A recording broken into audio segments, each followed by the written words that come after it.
Në një mëngjes të ftohtë në Newmark, Derek Lewis qëndronte jashtë një dyqani ushqimor, duke numëruar dollarët e fundit në portofolin e tij pothuajse bosh. Ndërsa ecte drejt kamionit të tij, ai vuri re një vajzë të vogël të ulur vetëm në trotuar. Fytyra e saj ishte e përlotur. Ai hezitoi, por fshirja mund të sillte të lashe. Burrave si ai, jo gjithmonë u jepej dyshimi. Por kur ajo ngriti syt, e friksuar dhe humbur, ai nuk mund të largohej. Urdhë pranë saj, i foli butë dhe mori një vendim. Ajo që nuk e dinte ishte se ky akt i vogël mirësie do t'i ndryshonte jetën përgjithmonë. Derek u ul në divanin e tij të vjetër dhe drita e mëngjesit hynte përmes perdeve të çara. Era e lehtë e vajtë të motorit vazhdonte të ndihej, një kujtim i punës që kishte humbur kur autoriparimi Henderson u mbyll. Tani ai mbijetonte me punë të çuditshme, duke u përpjekur me vështirësi të paguante qiran. Durimi pronarit të shtëpisë po mbaronte dhe dëbimi po kanosej atij dhe djalit të tij, Caleb. Apartamenti me letër muri të zhveshur dhe dritë që pulsonte ishte larg nga shtëpia që ai donte për djalin e tij. Caleb meritonte më shumë, një obor, një vend të sigurt, një frigorifer të mbushur, por ëndrat nuk paguanin faturat dhe Derek po i mbaronte koha. Pak vonë atë mbrëmje, një makinë e zezë elegante u ndal jashtë apartamentit të tij. Jonathan Hayes, bashkëshorti i Rebekës, u prezantua dhe i ofroi jo bamirësi, por mundësi, një punë të qëndrueshme në kompaninë e tij të ndërtimit. Derek ishte skeptik. Njerëzit nuk shpërndanin kështu favoresh, por ai kishte nevojë për punë dhe, më shumë se kaq, për stabilitet për Calebin. Ai pranoi dhe të hënën hyri në vendin e punës, duke u dëshmuar me çdo orë të lotshme. Me kalimin e kohës, respekti zëvendësoi dyshimin dhe ai fitoi më shumë se një rrogë, fitoi një shans për të rindërtuar jetën e tij. Atë natë, kur hyri në shtëpi, Kalebi buzëqeshi nga dy shemeja me lapca të shpërndar rreth tij. "Hej, babi, e mbarova vizatimin tim." Ai e ngriti lart. Deri gëlltiti me vështirësi dhe zërin e tij tha, duke t'i shkëlqyer shumë shok. Caleb e studioi dhe buzëqeshi, duke zhiluntur. Derek i përkëdheli flokët kaçurrela të djalit dhe tundi kokën. "Po, mendoj se jam." Për herë të parë pas një kohe të gjatë, ai nuk po mbijetonte thjesht. Realiteti nuk interesoi për atë që meritonte një burr, vetëm për atë që mund të përballonte, dhe tani Derek mezi përballonte bukën. Me një pësherëtim ai shkoi te kuzhina e vogël, duke parë frigoriferin pothuajse bosh. Gjysmë kartoni qumësh, disa feta bukë dhe një kavanos me gjalp kikiriku, kryesisht i mbushur me ajër. Ai shtroi gjalpin e kikirikut sa më holl që mundej, duke shtrirë ashtu siç dëshironte të shtrinte dollarët e tij të fundit. "Caleb", thiri ai me zërin e tij të butë për të vendosur. Djali i tij 8 vjeçar hyri ngadalë, i veshur me pijama të mëdha të dorës së dytë. Ishte shumë i dobët për moshën e tij, por sytë e tij të errët kaf ende mbanin atë optimizëm të qetë që frymëzonte dhe i thyente zemrën Derekut. Caleb u gjit në një karrike të lëkundshme, duke marrë bukën e tij pa u ankuar. "Faleminderit, babi." Derek u mundua të mbante tonë të lehtë. "Ditë e madhe në shkollë." Caleb tundi kokën. "Zonja Thompson tha se do të bëjmë një projekt arti. Mund të vizatojmë çfarë të dua." Syt i shkëlqyen. Do të vizatoj një shtëpi të madhe, një obor, një lisharse dhe një qen të madh si në filma. Derek u gëlltit me vështirësi. Donte t'i premtonte Calebit se një ditë do të kishin atë shtëpi, atë obor, atë qen, por premtimet nuk paguanin qiran. Në vend të kësaj përkëdheli flokët. Duket kryevepër. Caleb mori një kafshat tjetër, pastaj hezitoi. "Babi, po shok, a mendon se gjërat do të përmirësohen?" Derek shtrëngoi një buzëqeshje. "Sigurisht." Fjalët tingëllonin bosh, por ai i tha gjithsesi sepse po të humbte shpresën, çfarë i mbeti Calebit.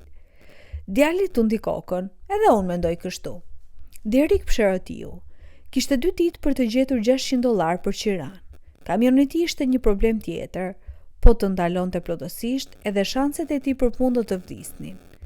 Caleb mori bukën dhe vrapoi të merrte çantën e shpinës.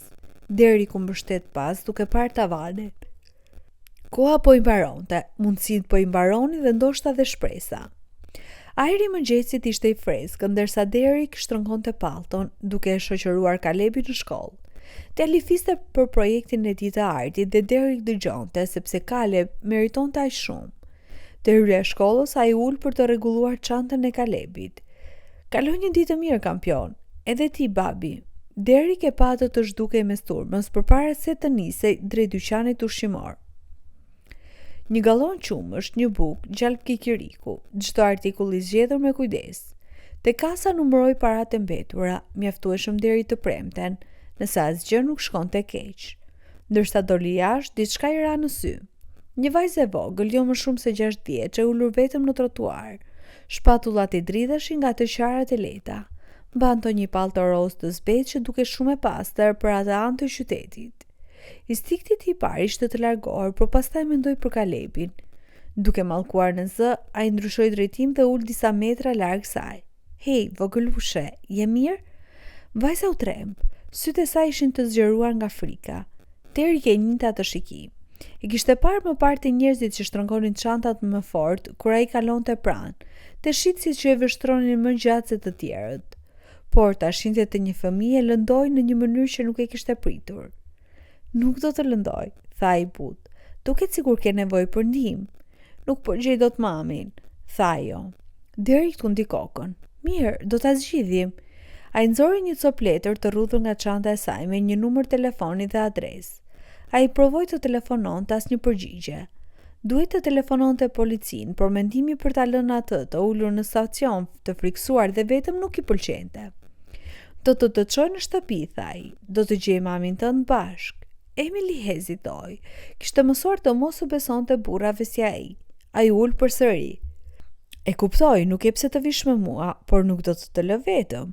Mund të presim policinë ose mund të ulesh në kamionin tim derisa të çoj. Nuk e nevojë as të lidhesh me rrip derisa të jesh gati." Ajo kafshoi buzën, pastaj përshpëriti. "Mirë." Udhëtimi ishte i qetë, përveç të qarave të saj të lehta. "Ti nuk më le," murmuriti ajo. Derek pshërëtiu. "Nuk më nje as mua, vogëlushe." Ajo ngriti supët. "Nuk më le." Kjo i goditi më fort se ç'duhej. Kur ai hyri në një lagje të pastër, dera e përparme u hap me vrull. "Emily," vajza u hodh në krahët e nënës së saj. "Kisha shumë frikë," përshpëriti nëna duke i dhënë puthje të shpejta në ball. Pastaj shikimi i saj ra mbi Derekun, lehtësim, hezitim, pastaj diçka më e fortë. "E gjita jashtë në dyqanin ushqimor," tha ai duke i dhënë letrën e rrudhur. "Provova të telefonoja, nuk u përgjigj askush." Faji kaloi në fytyrë. "Nuk e kuptova që kishte ikur derisa u ktheva në shtëpi." "Ndodh," u gëlltit. "Faleminderit." Emily doli përpara. "Zoti Derek." Ajo u përkul. "Faleminderit që nuk më le." Gjoksi i tij u shtrëngua. "Ishte kënaqësi, vogëlushe." Ajo e përqafoi fort, pastaj vrapoi përsëri. Gruaja hezitoi. "Si quheni?" "Derek Lewis." "Unë jam Rebecca Hayes. Nëse ka diçka që mund të bëj, nuk më detyrohesh asgjë." Ajo duke sikur donte të kundërshtonte, por tundi kokën. Kur ai arriti te kamioni i tij, novella e tij u shtrëngua. Kishte bërë gjën e duhur, por për një çast ajo i kishte parë si një problem, jo si njeriu që i kishte kthyer vajzën në shtëpi. Ai e priste këtë. Gjithmonë e priste. Atë mbrëmje ndërsa parkoi në parkingun e apartamentit, makina e zezë elegante u ndal pranë tij. Një burr i veshur mirë doli jashtë. "Zoti Lewis?" Derek u tensionua. "Kush pyet?" Burri zgjati dorën. "Jonathan Hayes. Gruaja ime më tregoi çfarë bëhet për vajzën time." Derek nuk mori dorën, shtrëngoi çantën të ushqimeve. "Gruaja juaj më falenderoi tashmë. Doja të bëja më shumë se sa thjesht të thoja fjalë." Derek pshërëtiu. "Nuk jam interesuar për bamirësi." Jonathan qeshi. "Jo një shpërblim, një mundësi." Derek u vrejt. "Mundësi? Unë zotëroj një kompani ndërtimi. Gjithmonë kërkojmë njerëz me etikën tuaj të punës. Dua t'i ofroj një punë." Derek u mrekullua. Kishte pritur një çek, jo këtë. "Nuk më i nje." "Di mjaftueshëm," tha Jonathan. "Nuk kërkova asgjë dhe kur mund të kishe përdorur parat. Kjo më tregon se je lloj njeriu që dua të punoj për mua." Derek hezitoi. Ai kishte nevojë për punë. "Cila është hilja?" "Asnjë hile, vetëm pagesë ndershme për punë të ndershme." Jonathan i dha një kartë vizitë. Mendoja. Më vonë atë natë, Derek u ul te tavolina e kuzhinës me kartën përpara tij. Kishte vite që shtynte dyert që nuk hapeshin, ndoshta kjo ishte një që më në fund po hapej. Mori telefonin, linja ra pastaj një zë. Jonathan Hayes. Derek Psheretiu. Jam Derek Lewis. Një pauzë pastaj. Gëzojmë që të dëgjoj. Je në vendin e punës deri në 7. Dhe kështu u bë. Duke dëgjuar ato fjalë, diçka ndryshoi te Derek. Ai u kthye nga Hayes, vendimi ishte marr. Në rregull, jam aty. Hayes tundi kokën. Mirë, paraqitur në zyrën kryesore të hënën. Ndërsa ndjelli perëndoi, Derek u ngjit në kamionin e tij. Trupi lodhur, por mendja më e lehtë. Ai shkoi në shtëpi duke mbajtur timonin me një ndjenjë të re qëllimi. Duke hyrë nga dera, ai pa Kalebin në dysheme me lapsa të shpërndar. Hey, babi! E mbarova vizatimin tim. Derek la çantën e drekës dhe ul pranë tij. Kaleb ngriti vizatimin. Një shtëpi, obor, lisharse dhe një qen i madh, tamam siç e kishte përshkruar atë mëngjes. Derek u gëlltik, duke shkëlqyer shumë shok. Kaleb e studioi. Ti dukesh i lumtur. Derek Psheretiu duke i përkëdher flokët kaçurrela. Po, tha ai me zë të qetë. Mendoj se jam. Çfarë mendoni për këtë histori? Do të doja të dëgjoja mendimet tuaja. Gjithashtu mos harroni të pëlqeni videon dhe ta shpërndani me të tjerët. Abononi në kanalin ton për më shumë histori magjepsëse.